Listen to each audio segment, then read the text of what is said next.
Hello दोस्तों, स्वागत है आपका आपके पसंदीदा यूट्यूब प्लेटफॉर्म नोट्सबुक आईएएस पे। दोस्तों, आज हम लोग बात करने वाले हैं इकोनॉमिक वाला जो टॉपिक है उस पे, जो सुर्खियों में बना हुआ है उस पे हम लोग बात करने वाले हैं।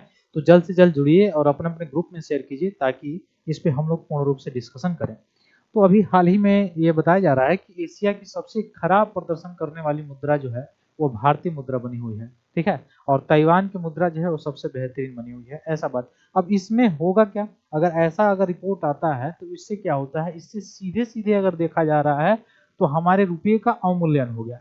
अब रुपये का अवमूल्यन होने से इफेक्ट क्या होता है, इस सारी चीजों को डिस्कशन हम लोग करने वाले हैं। तो धैर्य बना कर रखिए और जल्द से जल्द जो है अपने अपने ग्रुप में शेयर कीजिए ताकि हम लोग पूरा जो इस टॉपिक जो है इसको हम लोग खंगालने का प्रयास करेंगे।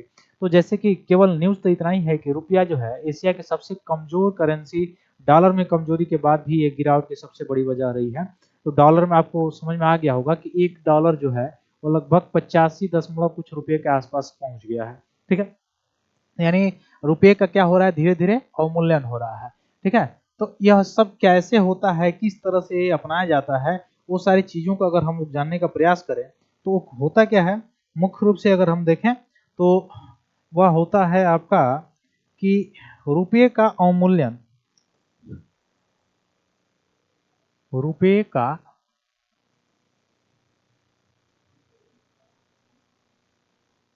अवमूल्यन होता है तो क्या होता है, लेकिन रुपये का अवमूल्यन के पहले हम लोग जान लें कि जो एक्सचेंज होता है, विनिमय, जो विनिमय प्रणाली होता है, मतलब हमारे वहां से कुछ वस्तु किसी दूसरे देश में जाता है, विदेशों से कुछ वस्तुएं हमारे वहां आता है। तो विदेशों से जो हम वस्तुएं मंगाते हैं वह तो उसके करेंसी में हम लोग कर रहे होंगे, मतलब जो व्यापार कर रहे होंगे, हमारे से जो कर रहा होगा वो हमारे करेंसी में कर रहा होगा। तो उसके लिए क्या होता है, एक्सचेंज सिस्टम होता है, एक्सचेंज सिस्टम होता है, विनिमय प्रणाली होता है। अब विनिमय प्रणाली में देखा जाता है कि जो, जैसे आप पढ़े होंगे नीर और रीर, ठीक ना। तो इसमें होता क्या है कि जो पांच जैसे मुद्रा है विश्व का पांच मुद्राएं हैं और उन पांच मुद्राओं के सापेक्ष एक अपने देश का जो है रुपया है। तो इसकी क्षमता देखी जाती है कि इन पांच मुद्रा, जैसे जो एक टोकरी में पांच मुद्रा जो है, डॉलर हो गया, येन हो गया, स्टेरलिन हो गया, ठीक है, ये सारी चीजें अगर रखी गई हैं तो उसके मुकाबले अपने रुपया जिसके पास है वह, उसके पास जो क्षमता है, कैपेसिटी है, वह कितनी है। ठीक है। इससे तय होता है। तो उसमें रुपये का अवमूल्यन होता है। तो एक तरह से देखा जाए तो लाभ तो है। अब लाभ कैसे है कि हमारा जो निर्यात है वो निर्यात हो क्या हो जाएगा, बढ़ जाएगा। ठीक ना। निर्यात बढ़ जाएगा, उसके बाद से सीधे सीधे जो पर्यटन है वो भी बढ़ जाएगा। ठीक ना। उसके बाद से विदेशी जो है मुख्य रूप से वह आना शुरू कर देंगे और हमारा आयात जो है वह क्या हो जाएगा, सीधे सीधे वो घट जाएगा। एक चीज तो है यहाँ पे है, लेकिन दूसरी चीज क्या होती है, इसमें हानि भी होता है। ठीक है। रुपये का जो अगर अवमूल्यन होता है तो एक तो जो होता है आपका जो ग्रोथ रेट है, ग्रोथ रेट जो है वह सीधे सीधे क्या हो जाता है, कम हो जाता है। यहाँ पे इफेक्ट पड़ता है। दूसरा, इन्फ्लेशन देखने को मिल जाता है आपको, मुद्रास्फीति। ठीक है। फिर निवेश पे आपको प्रभाव देखने को मिल जाएगा, निवेश पे प्रभाव पड़ेगा इससे। ठीक ना। ठीक ना। तो ये हमारे लिए जो आयात होगा वह क्या हो जाएगा, महंगा हो जाएगा। ये सारी चीजें कंडीशन होती हैं। तो आइए देखते हैं हम लोग क्या क्या जो है पॉइंट है इसमें। इससे पहले हम लोग बता दें कि नोट्सबुक जो है अभी स्टेट पीसीएस 2025 में होने वाला है आपका अक्टूबर में, उसके लिए टेस्ट सीरीज लॉन्च किया हुआ है। तो प्रीलिम्स के लिए, ठीक ना। इवन आप देख सकते हैं कि आरओ के लिए भी जो है टेस्ट सीरीज लॉन्च किया गया है। आपको 25 टेस्ट, 35 टेस्ट, 20 टेस्ट, जो भी आप जो टेस्ट खरीदना चाहते हैं ऑनलाइन या ऑफलाइन, उन दोनों को आप दोनों में से जो भी खरीदना चाहते हैं, परचेज करना चाहते हैं, आप परचेज कर सकते हैं। दिए गए नंबर पे आप कांटेक्ट करके या ऐप के माध्यम से आप इसको डाउनलोड करके तब लोड कर सकते हैं। ऐप आप देख सकते हैं, ये हमारा ऐप है। ठीक है।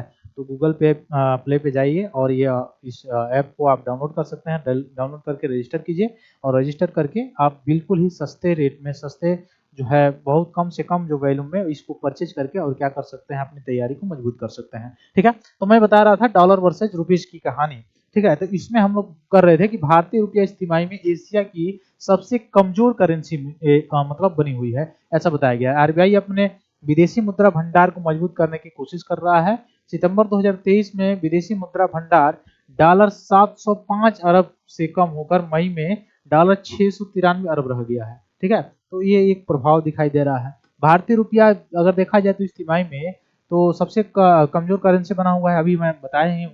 ठीक है, अब इससे क्या होगा कि भारतीय रिजर्व बैंक अपने विदेशी मुद्रा जो भंडार है, जिसको फॉरेक्स रिजर्व कहा जाता है, उसको खत्म होने से बचाने की कोशिश कर रहा है। ठीक है, इसलिए ये सारी चीजें कर रहा है ताकि निवेश आए, निवेश बढ़ेगा या फिर से निवेश निर्यात जो है उसको प्रोत्साहन मिलेगा, या इवन अगर आप देख सकते हैं तो पर्यटन को बढ़ावा मिलेगा, तो वो सारी चीजें जो डॉलर है भारत में आएगा। ठीक है, इसके लिए तो आरबीआई के अनुसार अप्रैल तक उसे डॉलर 73 अरब डॉलर नेट शॉर्ट पोजीशन के तौर पर चुकाना है। ये सारी चीजें किया, इसमें करेंसी स्वैप की भी बातें की जाती है। तो आईडीएफसी फर्स्ट बैंक का मानना है कि आरबीआई को डॉलर खरीदने के लिए मजबूर होना पड़ सकता है, और इससे रुपया जो है कमजोर होकर दिसंबर के अंत तक लगभग 86.50 प्रति डॉलर तक भी गिर सकता है, ऐसा अनुमान लगाया जा रहा है। ठीक ना, फिलहाल तो 85.42 प्रति रुपया जो है ये डॉलर है, एक डॉलर में 85 रुपया 42 पैसा। अब कैसे उसके लिए जो विदेशी फॉरेन होगा क्यों कमजोर हो जाता है, ये हम लोग स्पेशल इकोनॉमिक वाली क्लास में पढ़ेंगे।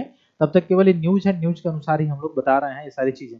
ठीक है, तो आरबीआई के अनुसार अगर देखा जाए तो पहले अप्रैल के 3 महीने की 60 डॉलर बुक डॉलर 15 अरब थी, जबकि 3 महीने से 1 साल तक की बुक डॉलर 37.8 अरब डॉलर रही है। ये सारी चीजें बताया जा रहा है। तो पूर्ण रूप से विस्तृत रूप से अगर देखा जाए तो हम लोग पढ़ेंगे इकोनॉमिक्स वाली क्लास में। यहाँ पर केवल इंफॉर्मेशन था, तो रुपया और कमजोर हो रहा है, और कमजोर होने के लिए क्या हो रहा है, कमजोर हो रहा है तो अवमूल्यन हो रहा है। अच्छा, इसलिए हम लोग जो एक्सचेंज रेट जो अपनाते हैं, विनिमय दर जो प्रणाली अपनाया जाता है, वो थोड़ा सा फ्लोटिंग भी है और रेगुलेटेड भी है। तो मिश्रित वाला अपनाया जाता है भारत में, याद रखिएगा। ठीक है, फिर मिलते हैं हम लोग अपनी अगली क्लास में, तब तक के लिए बहुत बहुत धन्यवाद दोस्तों। जय हिंद।